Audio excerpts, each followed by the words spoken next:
ஒரு காட்டுல இருக்கக்கூடிய மரப்பொந்துல கழுகு ஒன்று வாழ்ந்து வருது. அந்த கழுகுக்கு கடவுள் நம்பிக்கை ரொம்ப அதிகம். அது கடவுள் வேண்டி தினமும் தியானம் இருக்கு. அப்படி ஒரு நாள் தியானம் இருக்கும்போது அதுக்கு ஒரு சந்தேகம் வருது. நம்ம தினமும் கடவுளை வேண்டி தியானம் இருக்கமே, இந்த விஷயம் கடவுளுக்கு தெரிஞ்சிருக்குமா அப்படின்னு யோசிக்குது. உடனே வானத்தை நோக்கி கடவுளை பார்த்து கேக்குது. கடவுளே, நான் தினமும் உங்களை வேண்டி தியானம் இருக்கனே, இந்த விஷயம் உங்களுக்கு தெரியுமா அப்படின்னு கேக்குது. கடவுள்கிட்ட இருந்து பதில் வருது. கண்டிப்பா எனக்கு தெரியும். என் மேல உனக்கு அதிக நம்பிக்கை இருக்கிறதும் எனக்கு தெரியும் அப்படின்னு கடவுள் சொல்றாரு. அதுக்கு ஒரே மகிழ்ச்சி. கடவுள்கிட்ட இருந்து பதில் வந்ததும் மீண்டும் கடவுளை பார்த்து கேக்குது. எனக்கு இன்னைக்கான உணவு கிடைக்குமா அப்படின்னு கேக்குது. கண்டிப்பா கிடைக்கும், நானே அனுப்பி வைக்கிறேன் அப்படின்னு கடவுள் சொல்லிட்டு மறைஞ்சு போயிடுறாரு. கழுதைக்கு இன்னும் சந்தோஷம் அதிகமாயிடுது. இன்னைக்கு இறை தேட வேண்டிய அவசியம் இல்ல, கடவுளை நமக்கு உணவு தர்றேன்னு சொல்லிட்டாரு. அதனால நம்ம மீண்டும் தியானத்துல அமரலாம் அப்படின்னு சொல்லிட்டு தியானத்துல அமருது. காலையிலேருந்து தியானத்துல இருக்கு. இரவு நேரம் ஆகியும் உணவு வந்த பாடில்ல. அதுக்கு ஒரே கோவமா இருக்கு. வானத்திலேருந்து மீண்டும் ஒரு குரல் கேக்குது. கடவுள் கழுக பார்த்து கேக்குறாரு.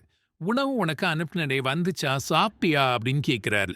கழுகுக்கு ஒரே கோவம். கடவுளை பார்த்து சொல்லுது. நீங்க என்னை ஏமாத்திட்டீங்க, பொய் சொல்லிட்டீங்க, எனக்கு எந்த உணவும் கிடைக்கல, நான் பட்னியா தான் இருக்கேன் அப்படின்னு சொல்லுது. அதுக்கு கடவுள் ரொம்ப அமைதியா ஒரு பதில் சொல்றாரு.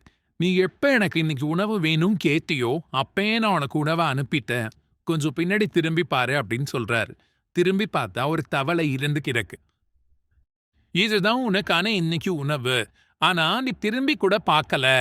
கடவுள் அனுப்பிடுவாரு அப்படிங்கிற அந்த தைரியத்துல நீ தியானம் மட்டுமே பண்ணிட்டு இருந்த.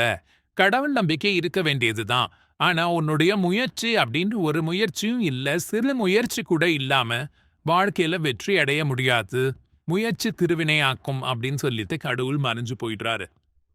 இந்த கதையிலேருந்து நம்ம கற்றுக்கொள்ளக்கூடிய பாடம், முயற்சி இருந்தாதான் நம்ம வாழ்க்கையில வெற்றி அடைய முடியும். முயற்சி திருவினையாக்கும். வாழ்க்கையில 1000 தடைகள் வரலாம். நம்ம விடாமுயற்சியோட இருந்தா கண்டிப்பா வெற்றி அடையலாம். விடாமுயற்சி விஸ்வரூப வெற்றின்னு சொல்லுவாங்க. கண்டிப்பா முயற்சி பண்ணிக்கிட்டே இருங்க, வெற்றியாளரா மாறுங்க.